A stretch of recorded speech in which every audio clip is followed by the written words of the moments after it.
Welcome to First Page Fridays. I'm April Davila for Sit Right Here, and today we're going to read and edit somebody's first page. Could be the first page of a novel, short story, memoir. I haven't read it yet. I don't know. We're going to read it through, and then I'm going to do an edit, just as if I were doing work for any of my clients, and we will all get an opportunity to learn from this individual's writing. So thank you again to the author who sent it in. And if you would like to send in your page, there is a link below. You can check in the notes. And let's go ahead and get to it here. I'm going to move me off to the side. We'll read it through once and then we'll come back up to the top and start editing. And actually, before I get started, wanted to put out there that this is the kind of edit that I do for the people who win my 3 and 7 challenge. So if you are interested in working with me and getting feedback on up to 1,000 words instead of just 250, which is what we're doing today, check out the link below for the 3 and 7 challenge and come take that challenge. If you finish the challenge, you get to submit 1,000 words for feedback and notes and a half-hour coaching call with me. So I hope you'll take me up on that. All right, let's get to it here. And again, I haven't read it yet, so you'll have to bear with me, especially it looks like we might be heading into a fantasy here, and sometimes names are a little tricky. I'm going to do my best. Ashira Rising, working title. Ochre sunlight glints off my Lethari blade, the color causing my gaze to rise to the vibrant sunset dominating the sky. A mesmerizing array of reds, yellows, and oranges streak above the wide expanse of the city below, causing the rooftops to shimmer like iridescent diamonds caught in a cacophony of interconnected architecture. I know it's the mica we use in our shingles that causes this dazzling display of light, and I wonder how the mines in Tarnavar are doing since the latest incursions. And fuck, Katya's blade slices into my bicep, and I know my mind's infuriating tendency to wander has cost me again. I swirl to meet Katya's. I'm doing my best. Katya's next strike, and Lethari steel clashes against Lethari steel. Meeting her eyes, I narrow my own and growl, my mind refocusing on the opponent before me. She tilts her head slightly and smirks. Katya has only chided me approximately 1,000,000 times to never lose focus in combat, insisting my mind is just as important as the blade in my hand. Sweat pours off me in rivulets, but fuck all if I'm gonna let old Cat get the best of me today, and in truth, I know she's right. My mind is a weapon. Quickly adjusting my stance, I strike out with my mind as well as my blade, hoping to disorient her as my mental magic slams against her mental shields like a battering ram, and my blade works to slice into the leather training armor protecting her side. Okay, so we're definitely in like fantasy world here. Love it. Katya's a little challenging. It's a choice. and who am I, right? Like there are plenty of things I have trouble pronouncing, but data point for you. I love the opening of this. The description is really lovely. I particularly like the cadence of the iridescent diamonds caught in a cacophony of interconnected architecture. There's a nice, just the sounds of that are lovely. Iridescent diamonds. I'm wondering. I don't think of diamonds as iridescent, but maybe the iridescence is because of the light reflecting off them. But then you say that the mica we use in our shingles, and so for me, I don't know what mica is. That brings to mind Formica, also called fool's gold, right? That like you find, I don't know, all over in the rivers in California here, and it's super shiny. That's why they call it fool's gold.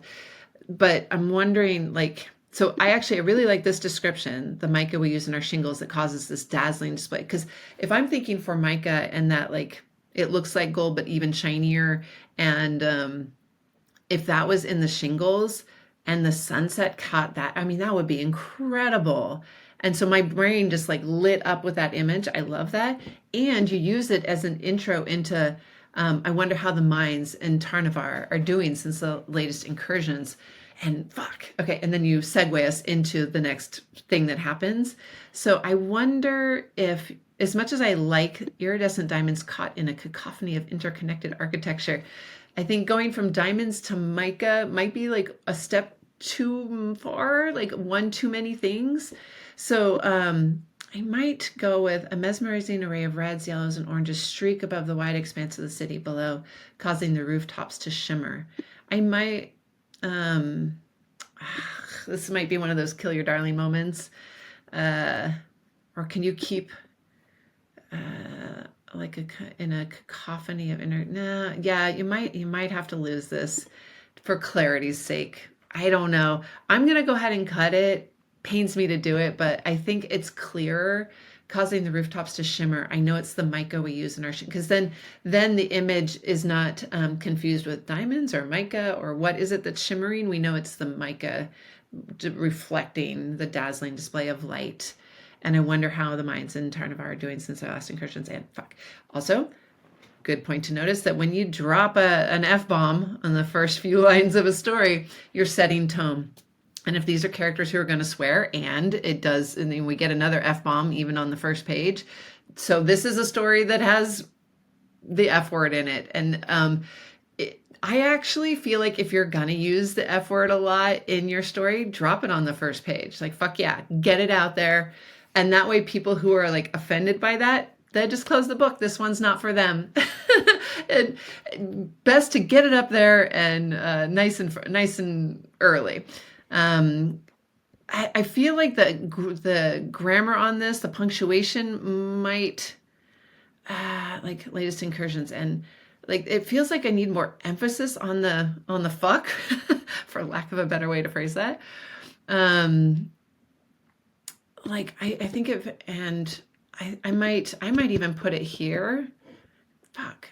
But because, or maybe, I don't know. I'm going to leave that. I am not a copy editor, so I'm going to leave that to the copy editors to debate. Go ahead and put it in the comments. You tell me where should the M dash go on this one. But because the point of this is that it's yanking us out of this character's head. We don't really know who this character is yet. Male, female, old, young, anything. We don't know yet. So, but we're getting yanked out of their observation of this beautiful sunset. I would definitely put a line break there because we're switching into like a different idea.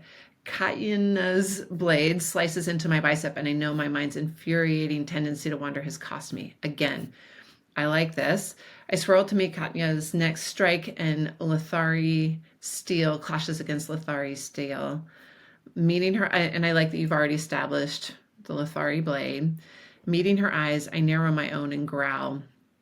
I feel like eyes are like, I don't know. I feel like everything I read lately is like, my eyes did this and her eyes did this. There's a reason, I know, when we communicate with our eyes. Just be sure not to like overuse the eyes too much. And like, rule of thumb for me, this is just my personal practice. If I'm worried that I'm overusing something, I'll do a word search. And if like the word eyes comes up 300 times in a 300-page document, you're overusing it. Like basic math, right? Like go through and see where it's important and where you can cut it. I'm not going to cut it here because I don't know how the rest of the story unfolds. Just something to be aware of. I narrow my own and growl, my mind refocusing on the opponent before me. She tilts her head slightly and I mean, I would break it up a little just because now we're getting into like fight scene. And I feel like with a fight scene, you can make things a little quicker, choppier, even literally on the page. She tilts her head slightly and smirks. Katya has only chided me approximately 1,000,000 times to never lose focus in combat, insisting my mind is just as important as the blade in my hand. Now, that works for me. This is a little, she's only chided me approximately 1,000,000 times. It's a little less than smooth, but it is very voicey. Like and I think you're building this character's voice, so I would leave it as it is. Sweat pours off me in rivulets, but fuck all if I'm going to let old Cat get the best of me today. And in truth, I know she's right.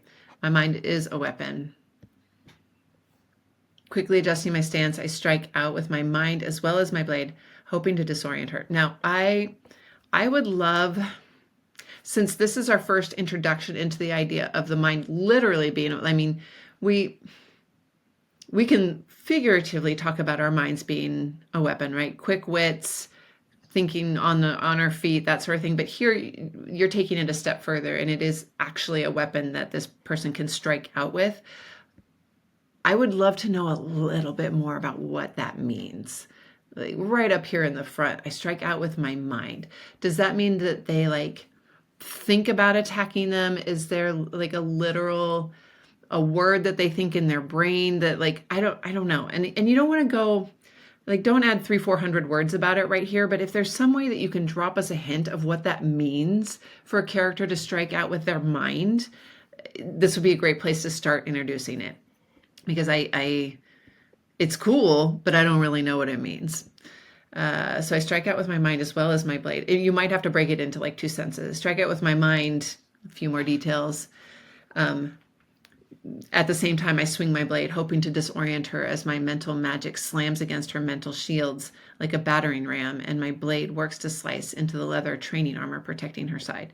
Now, I do have a question here of like, if they're training and they're actually like, these are sharp blades and like, the blade cuts into this person's shoulder, like that's some intense training. I'm not saying it's not right. It's just of note that like if they're cutting each other to shreds while they're training, I don't know, you take a blade to the shoulder, that's going to take a while to heal before you can actually like train anymore. So if it is training and not actual combat, does it make sense that they actually injure each other? I don't know. This is your story, but just something to consider. The other thing that gets me by the end of this page is that like, we know Kat, I'm going to call her Kat. We know that Kat and this character are fighting. We don't know anything else about them. Like old, young, are they elves? Are they human? Are they dwarves? And when you're in the realm of fantasy, there's so much that it could be that I feel like it would be really good in the first page to even just give us a hint, right? I'm trying to think, where could we put Kat's blade slices into my bicep, and I know, okay, so it's cost me again. I swirled to meet Kaya. So we do have this moment where you meet the eyes, meeting her. What color are her eyes? Is her hair pulled back? Is the person who's narrating male or female? We don't even know. Is this like a man and a woman fighting? A girl and a boy fighting? A girl and a girl fighting? Is there another gender maybe in this world that I might not be thinking of with my human earthbound bias? I think the story, the introduction to this story could benefit from a little bit more detail about who's talking. You might even consider getting a line of dialogue in there. I don't know if that's appropriate to this fight, but if Kat says to our mystery narrator, pay attention, and then our narrator responds in some way, there's opportunity in that of like, what does their voice sound like? Are they exhausted? Like, does the voice come out ragged because they're exhausted from, like, maybe this is an overweight fairy who is training for a battle that they're not ready for. And so they're like huffing and puffing and trying to keep up with the training, whereas Kat's just like dancing circles around them. Like, I think you could get a few details in here that would tell us a little bit more about these characters and help us care about them more right from the start. Because really, that's what this first page is all about. You have some wonderful descriptions, but as readers we don't empathize with descriptions. We empathize with the characters. And you have two interesting characters here doing something that is interesting. They are training. Why are they training? Is this just something that every young person, well, I don't know that they're young, every person in this world does on a regular basis? Or is there a battle coming? I think if you can get a few more of the details of the context in here, it'll be that much more like, drawing people in and hooking them. I said at the start, I would absolutely keep reading because I love fantasy and what are they training for? What is this mental magic all about? Like, it's intriguing to me. You would have my attention for a while. I think that's everything I have to say about this one. I am kind of coming back to like the grammar, the punctuation on this one. So, hey, if you're watching this and you have thoughts on how you would punctuate this so that it's like a break in the chain of thought and to like, fuck, Kaya's blade slices into my bicep, right? Like, I leave that to the copy editors in the audience. Let us know what you think. And yeah, and if this is not your page and you would like to submit one for a review, please check out the link in the show notes and send your page in, and maybe next time we will be talking about yours. Thanks for joining, everyone. I'll see you next time.